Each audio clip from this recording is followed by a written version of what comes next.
once again like to make a few announcements before we start this session. Those who are seated in the main auditorium, please occupy the same seats throughout the day and use the same voting pad, pre-lunch, post-lunch, everything. So do not change your seats. The other thing is, do not bring food, beverages or water inside the auditorium. This session will go uninterrupted like same as yesterday. And regarding your certificates and workbooks, like I said, it will be given after the valedictory function today at the registration counter. So I now request Dr. Chenniyappan to come and take over. So good morning and welcome to you for the second day of ECG workshop. We have seen something about QRS yesterday regarding its abnormality in amplitude and duration. In continuation with that, we are going to see another QRS complex abnormality in the form of fascicular blocks. It's a little more complex topic, so that's why I wanted to do it first when you're all fresh. So previously this fascicular blocks concept came only in 1980s, although the ECG is 100 years old. The concept of fascicular blocks came only in 1980s, as recent as that. So previously it was called as hemiblocks. People used to call it as a left anterior hemiblock and left posterior hemiblock. But the recent terminology is fascicular blocks, left anterior fascicular block or left posterior fascicular block. So once again, we concentrated on the chest leads to diagnose bundle branch blocks, isn't it? As far as the fascicular blocks are concerned, you have to look at only the limb leads. You need not look at the chest leads at all, because it is going to primarily change your axis. So the as I told you in the chapter on axis, why it is important is to diagnose fascicular blocks. So primarily the fascicular blocks are diagnosed by the change in the axis. That's why you have to look at only the limb leads. How many limb leads we have? Still 6? Yes, we have 6 limb leads. So we have to only look at the 6 limb leads to diagnose fascicular blocks. So once again, like any other chapter, we must know why we must learn about fascicular blocks. What is the purpose of knowing this abnormality? So primarily it indicates the disease of conduction system. As I told you, although we have 2 bundles, right bundles and left bundle, just like our coronary arteries, our conduction system behaves as a 3 fascicular system. The left bundle having 2 fascicles like left anterior fascicle, left posterior fascicle and right bundle branch. So although you have conduction, major 2 bundles are there, the conduction system behaves as a trifascicular system. That's why it's called trifascicular system. Left anterior fascicle, left posterior fascicle and also the right bundle branch. So whenever you have a fascicular block, it immediately indicates there is some abnormality in one part of the conduction system. So that's why it immediately indicates the conduction system disorder. So second very important aspect of diagnosing the fascicular block, to diagnose advanced conduction disturbances. For example, you have the fascicular block with a bundle branch block. It indicates a significant disease of the conduction system. Sometimes you have to even plan a permanent pacemaker implantation. We have the combination of fascicular blocks and bundle branch blocks. So it indicates the advanced conduction system disorder and plan aggressive management. And the most important aspect is many times the fascicular blocks may mimic an infarct, it can mask an infarct, or it can modify the ECG changes of myocardial infarction. Commonly, the left anterior fascicular block may mask inferior valve infarction. Left posterior fascicular block can mimic an inferior valve infarction. So that's why you have to learn about these fascicular blocks. See, we already told you about the conduction system. As you can see, this left anterior fascicle supplies the anterosuperior region of the left ventricle and the left posterior fascicle supplies the infraposterior region of the left ventricle. So the whole left ventricle is depolarized by this 2 fascicles. Whereas for the right bundle, because it's a thin ventricle, you have a single bundle branch which supplies and which depolarizes the right ventricle. So as I told you, the diagnosis of fascicular block primarily depends upon the axis. So you have to be very thorough in our axis chapter. Another important thing is major portion of your ventricle is going to be depolarized by specialized conduction system in fascicular block. It is not as if one half of your ventricle is going to be depolarized by the specialized conduction system. like bundle branch block. In a bundle branch block, one half of your ventricle was supplied by non-specialized conduction system. So that's why the QRS was so wide. Here only 1/4 of your ventricle is going to be supplied by non-specialized conduction system. 3/4 of your ventricle is going to be supplied by the specialized conduction system. So there will not be any significant widening. When an isolated fascicular block, in isolated fascicular block, there may not be significant widening, just small widening. It may be even up to 0.12, not more than, definitely not more than 0.12. A minimal widening of the QRS. So the two common causes of fascicular blocks are aging and coronary heart disease. These are the two important causes of fascicular blocks. Aging itself produces the fibrosis of the conduction system. Age-related fibrosis and degeneration of the conduction system is very important cause of this fascicular blocks. So this is the etiology of fascicular blocks is CAD and degeneration. So before we go into any abnormality, we always have the habit of knowing what is normal. Most often the normal is difficult than the abnormals. Many times we know abnormals, we do not know normals. So at first we must know what is normal. How normally these two fascicles are depolarizing the ventricle, left ventricle especially. As you can see, the left anterior fascicle is sweeping the anterosuperior region and the left posterior fascicle is sweeping the infraposterior region.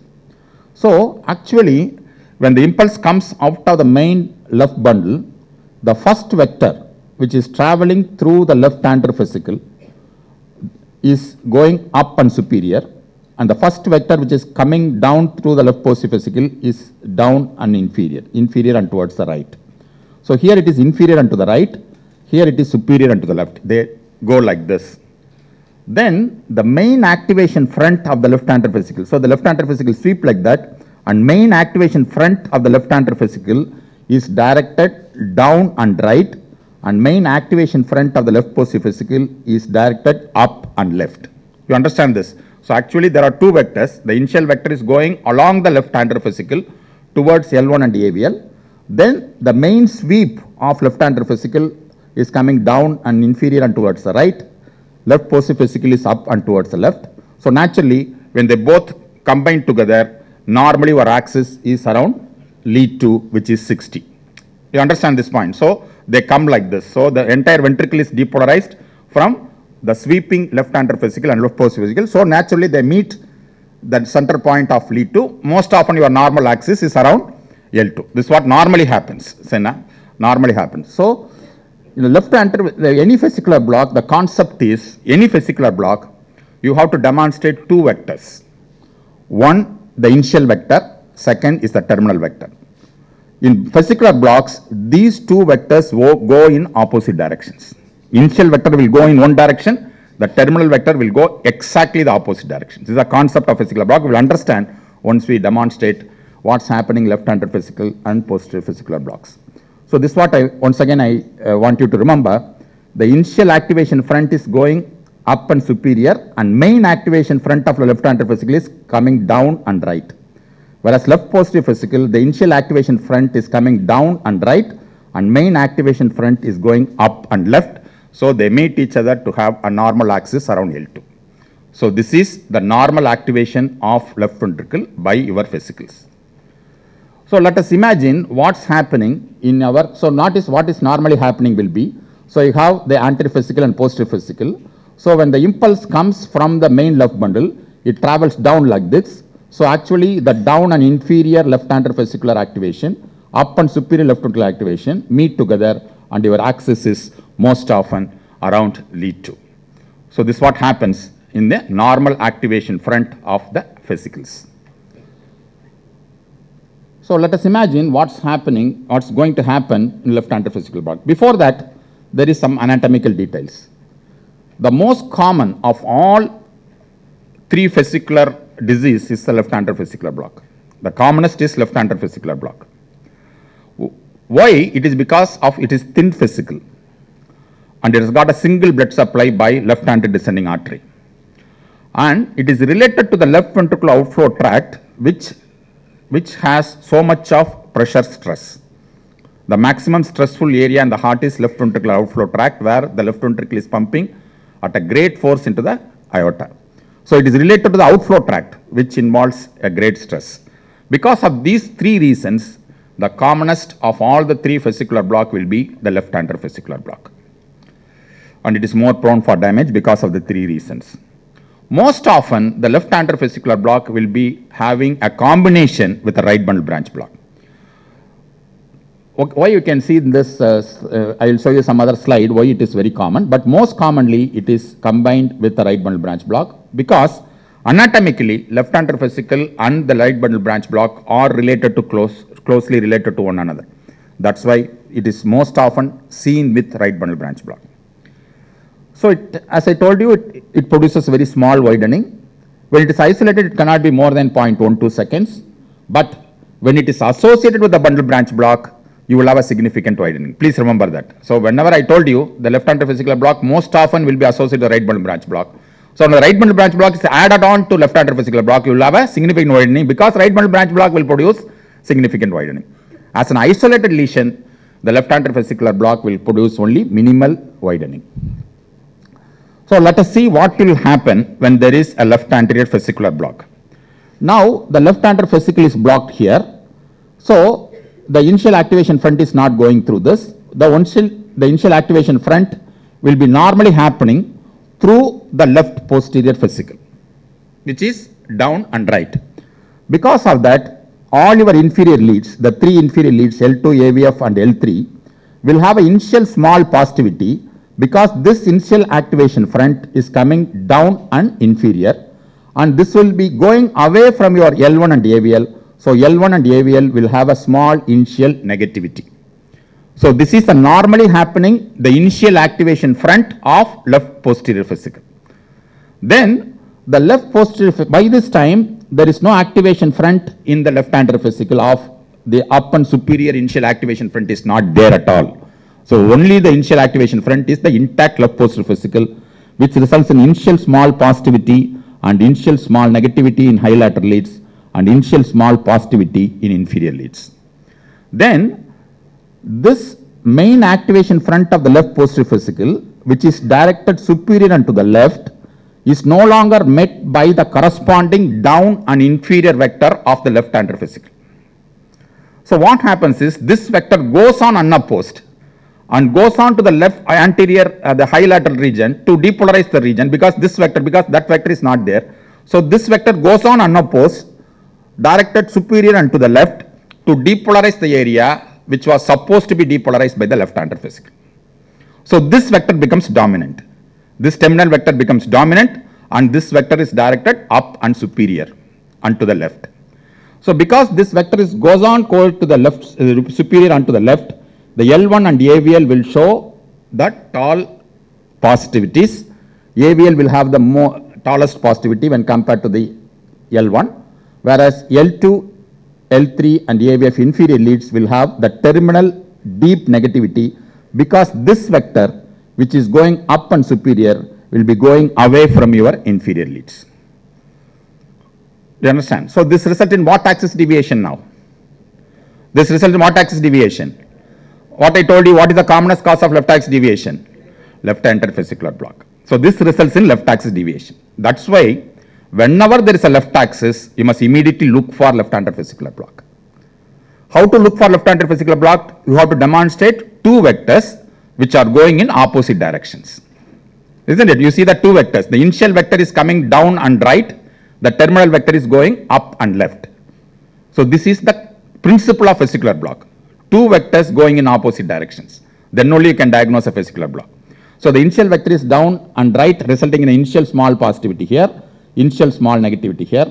Then the left axis deviation produces the taller R wave in AVL when compared to the L1, resulting in a left axis deviation.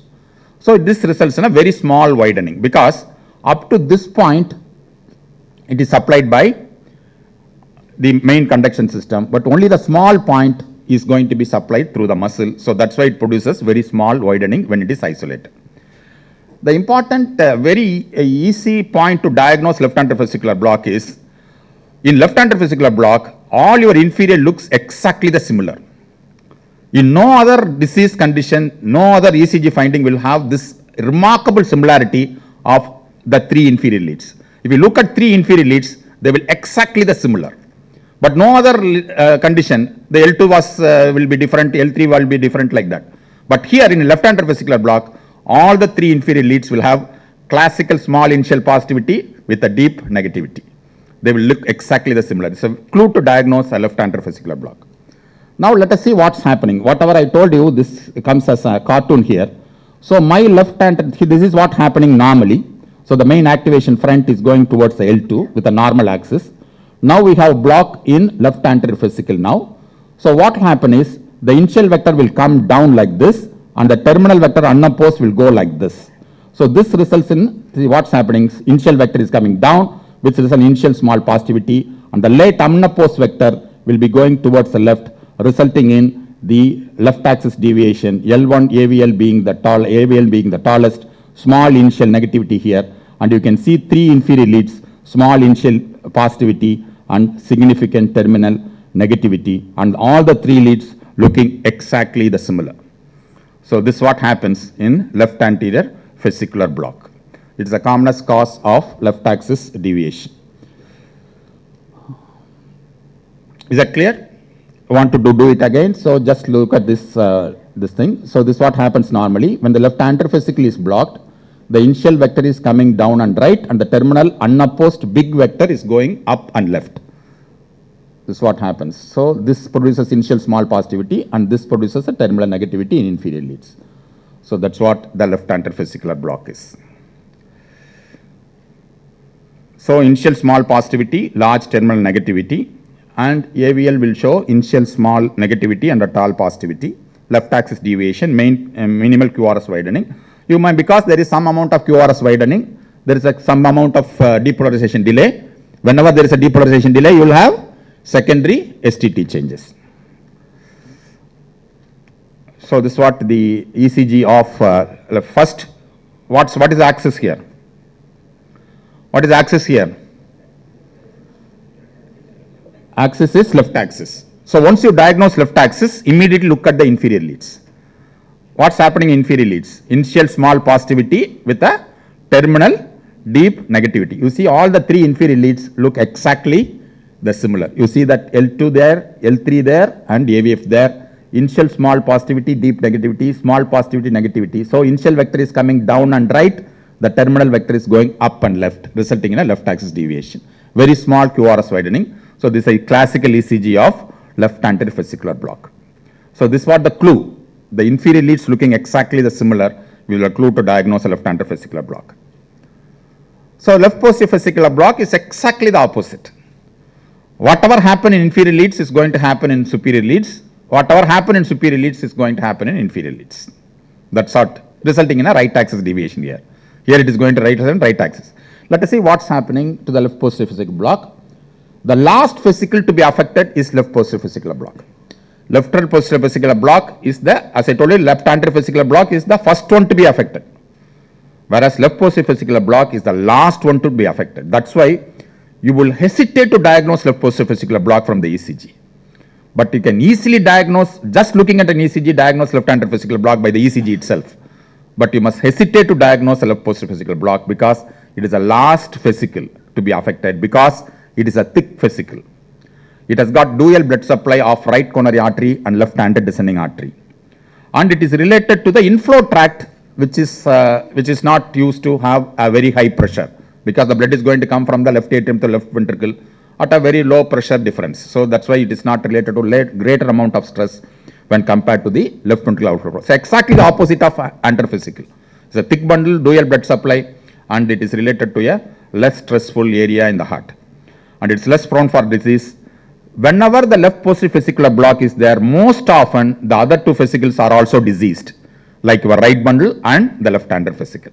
So it is the last one affected. So by the time you diagnose left posterior vesicular block, most often you have the other two vesicles which are involved. So it also indicates an indirect evidence of disease of the other two bundles, because it is the least vulnerable to get affected. So let us see what's happening in left posterior vesicular blocks. The same diagram. So here my posterior vesicle is blocked. So my initial vector will be going through the intact left anterior vesicle up and left. So this will result in a small initial positivity of L1 and AVL, and initial small negativity because this vector is going up and left away from my inferior leads. L2, L3 AVF will show a small initial negativity and this will show initial small positivity. Then my main activation front of the left anterior fascicle is directed where? It is directed down and right.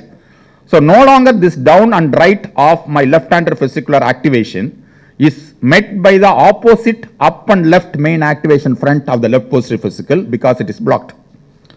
Because of that, this vector which is directed down and right goes unopposed towards the right side, resulting in a right axis deviation.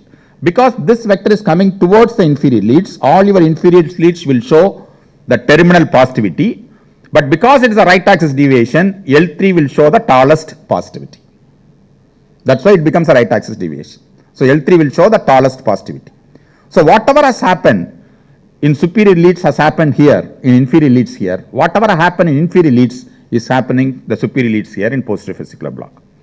So that's why when you have this 3 leads will showing a terminal positivity, L3 will show the tallest positivity, resulting in a right axis deviation of, what is the number?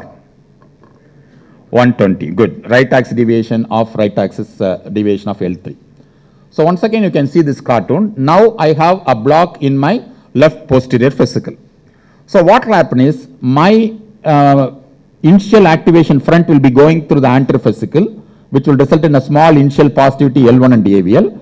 Then main activation front of my left anterior fascicle will not be unopposed by the opposite vector here.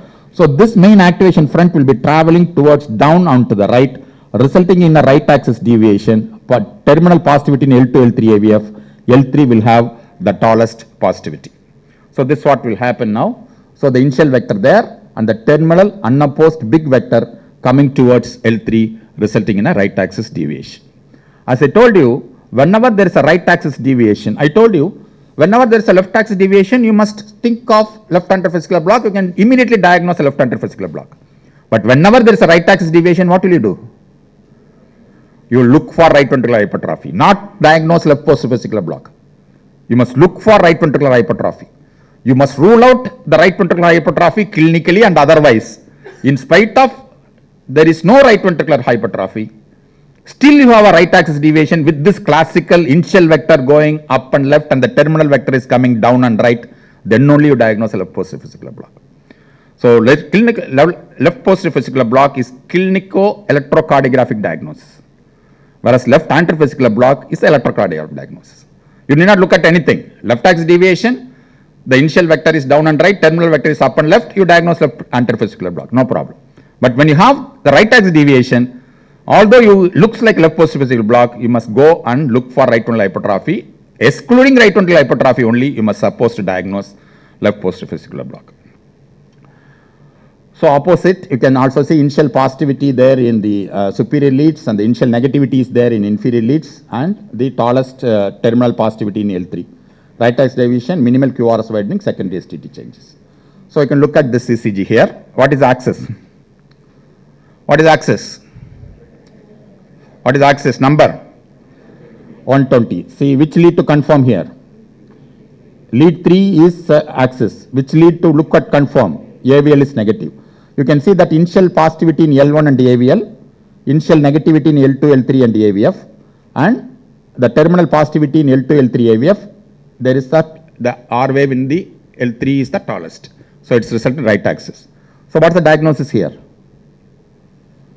What is the diagnosis here? I will diagnose left posterior fascicular block after excluding right ventricular hypertrophy is the answer. So when I ask you what is our diagnosis for this ECG, you must say, I will diagnose left posterior fascicular block after excluding right ventricular hypertrophy. Is there a right ventricular hypertrophy in this ECG? No, because your R wave in V1 is, you see the V1 there. So immediately when you have a right axis, look at the V1 there. V1 you do not have RS ratio more than 1, R wave more than 7 and R in V1 and S in V5, V6 not more than 10.5, which is the criteria for diagnosing a right ventricular hypertrophy. It's not there.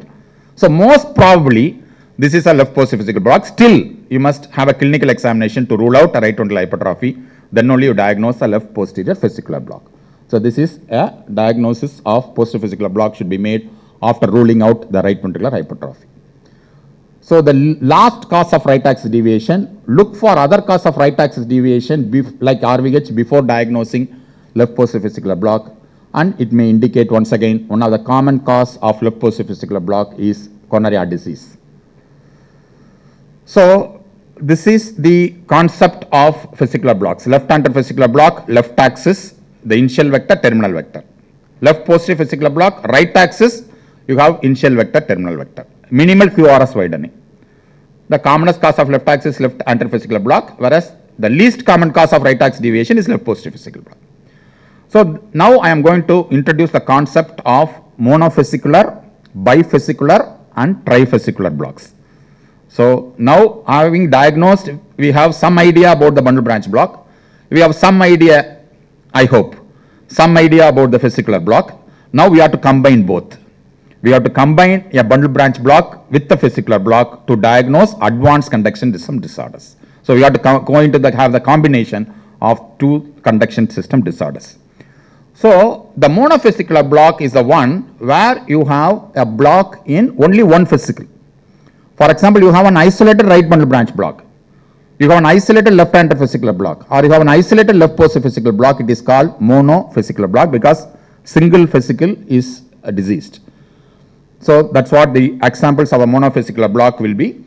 Just any one of the vesicle can be blocked. It may be left posterior vesicular block, or it can be a right bundle branch block, or it can be a left anterior vesicular block. Any one of the vesicle which is blocked is called monovesicular block. Then we come to the concept of bivesicular block. So as you can see the conduction system here, the anatomically your left anterior vesicle and the right bundle branch is most often closely related together anatomically.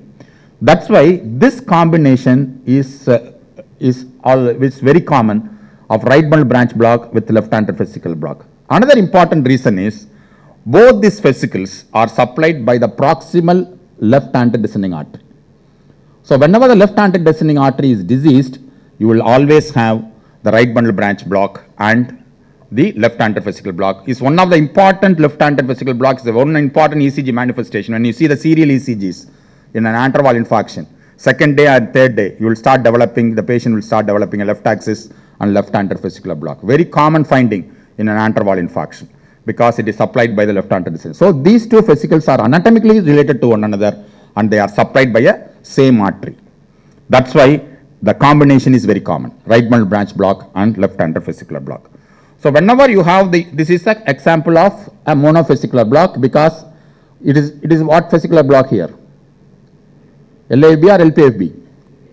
LAFB. So you can see that remarkable similarity of inferior leads, left axis deviation, and see the QRS is not widened. When the QRS is not widened, you know there is no bundle branch block. When the QRS is not big, there is no big widening of QRS, you know there is no bundle branch block. That means it is only isolated left anterior vesicular block, so it is a monovesicular block. So bivesicular blocks can be right bundle branch block and left anterior vesicular block, which is the commonest. So now once you have a block in an RBB and a right bundle and also the left anterior vesicular block, all your impulses from the sinus node after crossing the bundle of His has to go through only one vesicle. That is in fact left posterior vesicle only. So you have only one vesicle which is working. So it is a more advanced conduction system disorder. So when the left posterior vesicular block is also blocked, the patient will go for complete heart block and Stokes Salamatics. So none of the impulses from the sinus node will reach the ventricle because the impulses are going to be blocked at the bundle branches and the vesicular level. So no impulse is going to reach the ventricle. So ventricle will be governed either by idioventricular rhythm. If the idioventricular rhythm is not coming, you will go for a Stokes attacks and cardiac arrest. So that's why bivesicular block is more advanced conduction system disorder. A patient comes to you with a recurrent syncope. You take an ECG. Whenever there is a syncope, you always expect a bradycardia. So always when there is a bradycardia only, you think the syncope is cardiac. But here the rate may be normal, 70, 75. The patient may have a bivesicular block. He will have a RBB, you will have a left anterior vesicular block. This fellow is going for recurrent syncope. You must imagine that intermittently his left posterior vesicular block is being blocked. So then we plan for a pacer at this stage itself. So that is the importance of diagnosing an advanced conduction system disorder. So not only look for a bradycardia, in any patient with a syncope you must look for bundle branch block and vesicular blocks. So when there is vesicular block and bundle branch blocks, there may be the Stokes-Adam attacks is happening because one vesicle which is conducting may be getting blocked intermittently, which will be allowing the patient to going for recurrent syncopal attacks. So in this situation, you should not use drugs which will suppress the conduction system. For example, you diagnose a bifesicular block, you should not give the patient digoxin. You should not give the patient verapamil or diltiazem, which will further amiodarone, which will further depress your conduction system. So when you use drugs, when you have a bifesicular block, you know that only one vesicle is conducting. So I should not depress that conduction system by giving inappropriate drugs. So all these things are important to in the diagnosis of vesicular block. So the bifesicular block is the block in the right bundle, most commonly a block in the left-hander vesicle.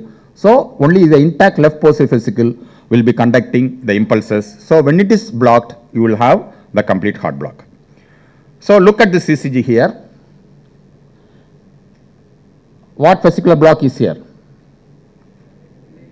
LAFB is there because it's a left axis deviation. Remarkable similarity, the initial positivity and deep negativity inferior leads.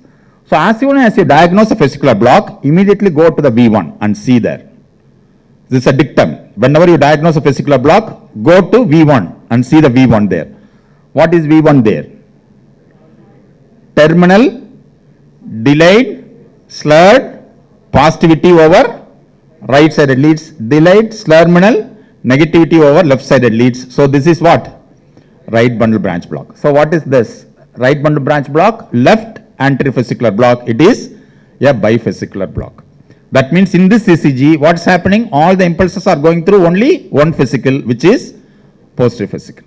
So this fellow is coming with a recurrent syncopal attacks. You know, that fellow is getting intermittently, the posterior vesicle is getting blocked. So you have to plan a pacemaker implantation and so on. So that's why when you diagnose a vesicular block, if the QRS is much widened, so that is an important clue. Whereas I told you isolated vesicular block, you may not have a significant QRS widening. You can see here the QRS widening is almost 1.2 or 1.6 seconds, 0.16 seconds. So when there is a QRS widening there, immediately go to the V1 and see. Let us imagine that first you diagnose a bundle branch block.